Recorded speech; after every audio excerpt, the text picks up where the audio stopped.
नमस्कार students, video पर आप सभी छात्रों का स्वागत है। आज के इस वीडियो में मैं बात करने वाला हूं यूजीसी से एक नोटिस जारी हुआ था, जो कि यहाँ पर आप स्क्रीन पर देख सकते हो। अब इस नोटिस को लेकर काफी ज्यादा विवाद बन चुका है और उसको लेकर मैं क्लियर भी करूंगा। काफी छात्रों के मन में कंफ्यूजन बना हुआ होगा कि जो हमारे कॉलेजों में एक तरीके से जो भी, क्योंकि देखो जितने भी कॉलेज है यूजीसी पूरे देश भर में यानी पूरे भारतवर्ष में ही वो एक तरीके से लागू है। जितने भी कॉलेज के लिए जो दिशा निर्देश आते हैं, यूनिवर्सिटी के लिए जो दिशा निर्देश आते हैं, यूनियन ग्रांट्स कमीशन के द्वारा ही एक तरीके से जारी होता है। जो नोटिस जारी होता है वही सभी यूनिवर्सिटी एंड कॉलेजों पर लागू होता है।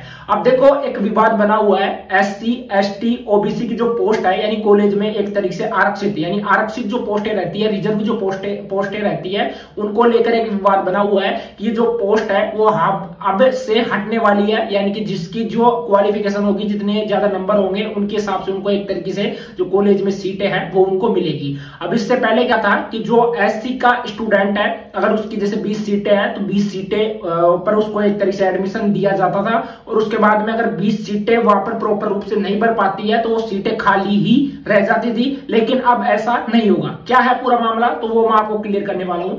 अब देखो यूजीसी के द्वारा जो नोटिस है, नोटिस भी आप सभी छात्रों के लिए जारी हुआ है, जो कि यहाँ पर आप स्क्रीन पर देख भी सकते हो। सबसे पहले तो ये एक ई पेपर जारी हुआ था जिसमें देख सकते हो कि UGC comes out with draft to de reserve SC ST and OBC posts in universities. ठीक है, ये नोटिस जारी हुआ था कि जो खाली रहने वाली जो सीटें हैं, अनारक्षित सीटें हैं, उस शिक्षा में आरक्षण पर यूजीसी ने पेश किया दिशा निर्देशों का मसौदा। अब इसको लेकर मैं क्लियर भी करूंगा, जागरण की न्यूज है, जैसे जो डिटेल है एक एक पॉइंट यहाँ पर मैं क्लियर करूंगा। बाकी देखो ये नोटिस है, अगर आप इनको पढ़ना चाहते हो तो पढ़ सकते हो। बाकी मैं आपको डायरेक्ट क्लियर करूंगा कि क्या है पूरा मामला इससे रिलेटेड। ठीक है, एक तो ये ई पेपर जारी हुआ था, इसके बाद में यूजीसी के द्वारा एक ट्वीट था वो भी यहाँ पर आया हुआ है, जैसे कि आप ये देख सकते हो। इसको मैं आपको टेलीग्राम पर प्रोवाइड करवा दूंगा। बाकी जो हिंदी है काफी छात्रों को समझने में दिक्कत होती है, तो वो भी मैं आपको क्लियर कर दूंगा। अब देखो दिक्कत क्या हो रही है। ठीक है, अब चलिए आपको मैं बताता हूं। जैसे मान लीजिए आपकी कोई कॉलेज है, ठीक है, कॉलेज में जैसे आप बीएससी करने जा रहे हो, फर्स्ट ईयर की बात कर रहा हूं, जैसे बीएससी फर्स्ट ईयर हो गया, सेकंड ईयर हो गया, तो उसमें आप पे एडमिशन लेते हो। ठीक है, आप जैसे एससी या एसटी कैटेगरी से बिलोंग करते हो, आपको पता है कि उस कॉलेज में 300 टोटल सीटें हैं। 300 में से आपकी जैसे 150 सीटें जो जनरल ईडब्ल्यूएस के स्टूडेंट हो गए उन सभी के लिए हो गई। उसके बाद में जैसे आपकी 10 सीटें आपकी एसटी के लिए हो गई, 20 सीटें आपकी एसटी के लिए हो गई और 30 सीटें आपकी ओबीसी के लिए हो गई। यहाँ पर एसटी एससी और ओबीसी को एक तरीके से रिजर्व सीटें मिलती है, आरक्षित सीटें मिलती है कॉलेज के द्वारा। अब आपको पता है जैसे आप एसटी के स्टूडेंट हो, आपको 10 सीटें मिली, ठीक है, और वो 10 सीटें आपके लिए रिजर्व रहेगी। अगर बाय चांस 10 स्टूडेंट उन सीटों के ऊपर नहीं पहुंच पाते हैं तो वो सीटें खाली ही रह जाती थी।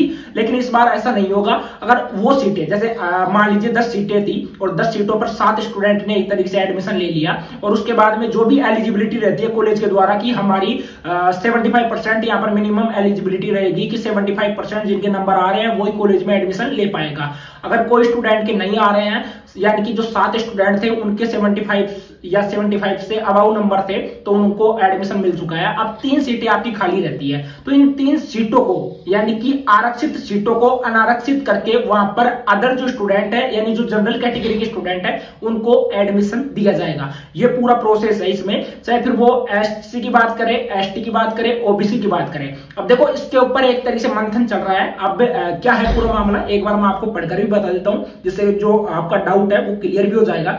लेकिन जो चीजें मैंने आपको यहाँ पर क्लियर कर रही है, ये ही पूरा मामला है वैसे तो। ठीक है, अब देखो क्या है कि सेंट्रल ग्रांट्स कमीशन यूजीसी समेत सभी हितधारकों से उनकी राय मांगी गई है।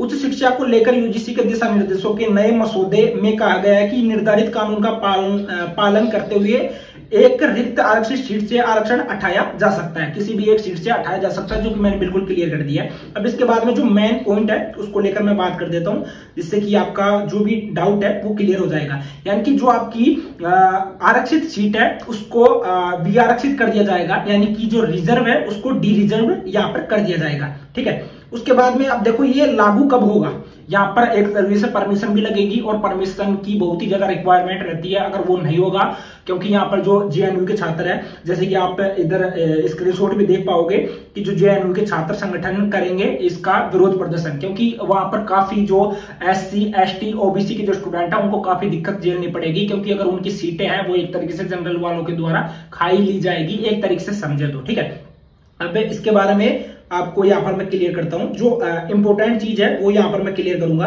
कि कहां से। अब देखो इसमें क्या है कि ST के मामले देखने वाले लाइजन अफसर देखेंगे और मंजूरी देंगे। ठीक है, और उसके बाद में इसके क्रियान्वयन को लेकर विश्वविद्यालय में SC ST के लिए लाइजन अफसर और नियुक्ति अधिकारी के बीच असहमति की स्थिति में कार्मिक विभाग की सलाह को माना जाएगा। ठीक है, अगर बाई चांस लाइजन अफसर है इसकी नियुक्ति और साथ में नियुक्ति अधिकारी के बीच में असहमति रहती है तो उसके बाद में जो कार्मिक विभाग है उसकी सलाह पर इसको परमिशन दी जाएगी।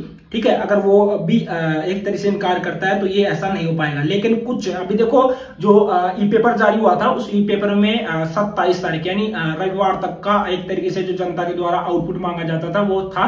बाकी आज आना था उसका रिप्लाई, जो कि आपके ट्वीट के माध्यम से आप सभी छात्रों ने देख भी लिया होगा। ये पूरा मामला था। बाकी ये एक लिंक है जो मैं आपको टेलीग्राम पर प्रोवाइड करवा दूंगा। आप और भी डिटेल्स पढ़ना चाहते हो तो आप जाकर पढ़ लेना। जो चीज है वो मैंने बेसिकली आपको क्लियर कर दी है। जैसा कि अब ये देखो एक प्रोसेस रहता है जो कि आप पढ़ना चाहते हो तो पढ़ सकते हो। बाकी जो मेन पॉइंट था वो मैंने बिल्कुल क्लियर कर दिया है कि जो आपकी आरक्षित सीट है उसको अनारक्षित कर दिया जाएगा, यानी कि डी रिजर्व आपकी हो जाएगी, यानी कि जो भी सीट आपकी रहती है वो और स्टूडेंट है वो उसके लिए योग्य हो जाएगा। ठीक है, आज के इस वीडियो में इतना ही, मिलते हैं किसी नेक्स्ट वीडियो में, तब तक के लिए जय हिंद जय भारत।